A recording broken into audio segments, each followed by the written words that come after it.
Hello, everyone. Very nice to meet you here, and thank you for coming to our presentation. So, as he introduced, our company is called Flightroutes 24. So today, on behalf of our company, we'd like to give you a presentation on the future of travel distribution and the NDC's impact in our China market. So that's an overview of my presentation. Then will be covered 4 parts. The first part, I would like to give you an overview to our Flightroutes 24, then to let you know what we are doing and what we are thinking and what we are looking for the cooperation. And also, second part, with, to have a review of the current travel distribution landscape. And then on the third part, then talk a little bit about the future distribution, about the NDC. And then last part, we would like to share some information about the NDC impact in our China market. So firstly, I give you an introduction to our company. So basically, our company launched in 2014. It's a very young company, and the Flightroutes 24 now is a leading China online air consolidators and the global Flightroutes marketplace.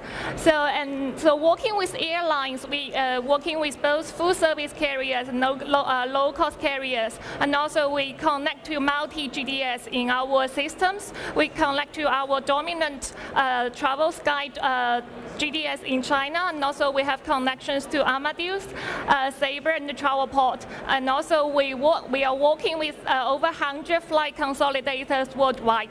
So basically, we are the fares in our systems are very comprehensive and very competitive. So it doesn't matter where the we consider both the travel point of commencement and also point of sales. So depends on airlines' different sales strategy. We try to follow that, then to enable our customers to get the best fares from the worldwide. So another information is about our mother company, Meituan. I would share you a little more information on our mother company. So our mother company now is the world's 4th most valuable private tech companies so far. And now from the latest review, our mother company's estimated market valuation is about $30 billion in the world. So now we are and now our Flightroutes 24 is also the flight partners for our mother company, Meituan-Dianping's B2C travel business. So here is the information about our mother company, Meituan, who is the China #1 live service e-commerce group. Actually, 2 companies. The first one is Meituan. It's actually launched 2010, and it was from ideas similar to Groupon. And then Dianping is very similar to TripAdvisor, but they are the Chinese version. So now the 2 companies merged in 2015, and now they are the China #1 live service e-commerce group. So basically, when we travel around China, when we go restaurant, go to cinema, when we do anything relevant to our lifestyle, daily activities, then the apps we use every day. And so here is the numbers about the apps numbers. So we have 600 million users, and the active users about 240 million per year, and there are 35 million daily active users, and 4.5 million merchants. And also we covered 2,800 cities in China, and now we have 13 million daily deals happened. And also, so here is about the business where the Meituan and Dianping covered. So the first one is the market #1 food and the restaurants. So basically, the food and the restaurants, we can order food from anywhere to like we can join the queue actually on the apps. So when we arrive at the restaurant, the meals, the table is ready, and then if the restaurant is delayed or anything, we sometimes can even get the cashback or some incentives for queuing too long a time. And also the second part is the integrated mechanism, the largest hosted O2O platform. So actually we have integrated so many the local boutique hotels where we put on our apps, and when the customers they arrive very late in the hotels, even there's no people in receptions, and we have code, then we can unlock the doors and we can go to the room without any help. So we can do anything with any manual support on the apps. And also we have the 4 main business here relevant to our travel is the hotel and the travel. So hotel, domestic travel, outbound travel, and the transportations in this travel, we have about 70 million users. And the first part is our movie. So movie is also more than 120 million. So the last one, we are also the market #1 is the food delivery. That is very popular now in China because now we can order so many restaurants offline to online. So it doesn't matter which restaurant, what kind of food you want to eat. Then you can make an order on the apps. Then the guys will deliver the food. Then buy the food from restaurant and deliver to your office, your home, anywhere. So it makes our life very convenient and easy every day. And then back to our company, Flightroutes 24, and here is our business model and our content coverage.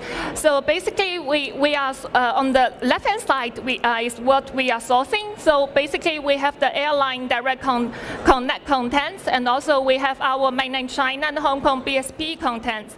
And the last part, we have the global consolidated contents. Then we integrate all the contents into our system, and then through our system, we distribute worldwide.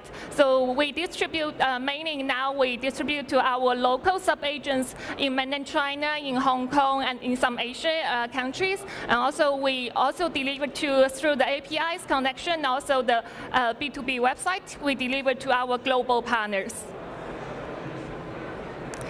That's the first part of the overview of the presentation. Then we move to the second part of the current travel distribution landscape. So here is the background information here. So today, in the travel industry, we all know there are 4 companies dominant the travel distribution landscape. Amadeus, Travelport, and the Sabre are the most popular GDS, which everyone knows in the travel industry. And also we connect to our China's Travel Sky is a dominant GDS in our country. So that's a 4 GDS dominant travel distribution currently. And then, so we can see the model here. It works like in most of the environments. So basically, airlines, they pay commissions, upfront commissions through IATA. They pay the override commissions to Travel Sky. And the airlines, they pay their booking fees to GDS, and also GDS, they pay the incentive to the Travel Sky. And so from the consumer perspective, they pay the service fees then to travel agency. So we can see here is airlines actually paying out everything. They pay for GDS, they pay for travel agents. So airlines paying a lot here. But that's a general landscape about the most of the situation in the world, but in China there's something different. It's like actually in China the travel agents, they don't really receive any incentives from GDS Travel Sky. So that's a different ways they are working. So basically airlines, they have a package. It's like they have a package agreement with Travel Sky. So they have different deals. Each airline have different deals with the Travel Sky. So then, but Travel Sky doesn't really pay the travel agency any incentives. So the rules in China are slightly different from the game rules in the world. So we can see here is like it's very complex, the graph here, but we can see also here is like supplier is as the airlines. So airlines now, when they want to deliver their products to the final consumers, then they need to through a lots of the channels. They need to through the aggregators, GDS or travel agents, anything, and also through the BSP settlements with all the travel agents. So they are quite the whole supply chain is quite long from our perspective, from the origin, the products from airline, then to reach the final consumers eventually. So the supply chain whole here is quite long. So and also from last page, then we see airline is also paying out everything for the whole supply chain. So that's something we come out. Then we have ideas from airline is that in the current model, actually every player is incentivized to continue to use the global distribution systems because everyone is getting the benefits from GDS, but except airlines. So that's why airlines, they are now thinking more ways to bypass the GDS than to lower the cost. So then we move to the third part. It's the future distributions about the NDC. So basically here is the ideas about, it's actually future distributions. And why I put an NDC question mark here is because for future distributions, currently there is actually not a very confirmed fix. It's like the only ways for everyone to go ahead to follow. NDC is one of the options, then like the bigger carriers now they are moving forward with these ideas, and some of the airlines they are following the rules. They are following to see, and some airlines they are actually pending to see if there is what's going to happen in the next. So NDC we see is one of the options that can be a future distribution model. So here is a very simple introduction to NDCs. So it's basically standardized. NDC is basically a very standardized XML from the IATA standards. Then to make the, then to actually we can see very simply here with GDS today, airlines can also to travel agents is a fair schedule, very limited information to reach the travel agents. And in the future, and now with the IATA NDCs, then after airlines that will connect to travel agents, their rich information can be included in the NDC model. So in the NDC XML data, so there will be much more helpful for the travel agents to serve their customers and also to serve their customers. However, there are still some barriers then facing using the NDCs. It's because still with the NDCs, we do need some of the travel agents. They have the capability of developing the XML data, and also they need to understand fully how for code-share flights and also for SPA and for different corporations for different airlines issue, and then will be a barrier and a challenge for the travel agents to do in the future. So that's why we think NDC can be a way, can be a possible way for future distributions. However, as I mentioned earlier, NDC is already has been moved forward by some of the big carriers. So like European airlines over the last few years, they have been most active in the world, then exploring distribution model outside the global distribution system. So they are trying to think everything to bypass GDS. So Lufthansa and the British Airways, they are moved more in the first step. So now every bookings we go through the Lufthansa, we have 16 euros actually charge on the per tickets, and also for British Airways they have a very similar ways than for the bookings made through the GDS, and also I think it's they are trying to not giving anything to GDS. So for those ways, then if the travel agents, they book some BA flights or Lufthansa for BA flights for sure, then travel agents, they don't get any incentives from the GDS. The GDS, they don't have enough income from British Airways, so they are not have enough money to share with the travel agents. So then we can see NDC is the future distribution and very active for the European airlines. Then we can come to see how is the NDC impact in our China market. There is a very senior executive from a foreign carrier. People says TravelSky is actually a very crucial player in the entire chain, and their influence cannot be ignored. So when it comes to how a transaction eventually shapes up in the e-commerce environment, that's what he said. So for example, if we book a flight from Zurich to Berlin, then it's actually TravelSky cannot be involved.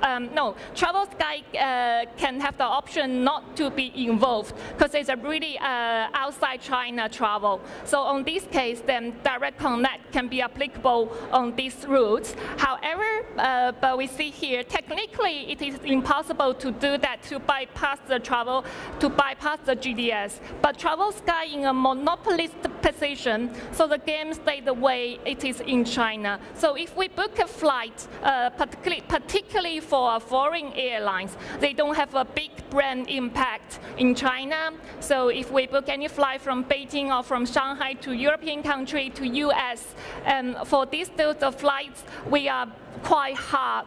Not 100. I cannot say they cannot definitely overpass the TravelSky, but it's very hard to bypass TravelSky on those routes. So on this case, then we can see TravelSky has a really strong position in China. So in the markets that we come out, is actually in the markets there are heavily regulated carriers are actually finding it tough to implement the distribution charge. So it's actually, so even though TravelSky has been working on a couple of projects around its CDP, for example, TravelSky is also has been working with Air China for some seat selections, for some itinerary sales, everything, but still the whole progress has rather been very slow on the whole process.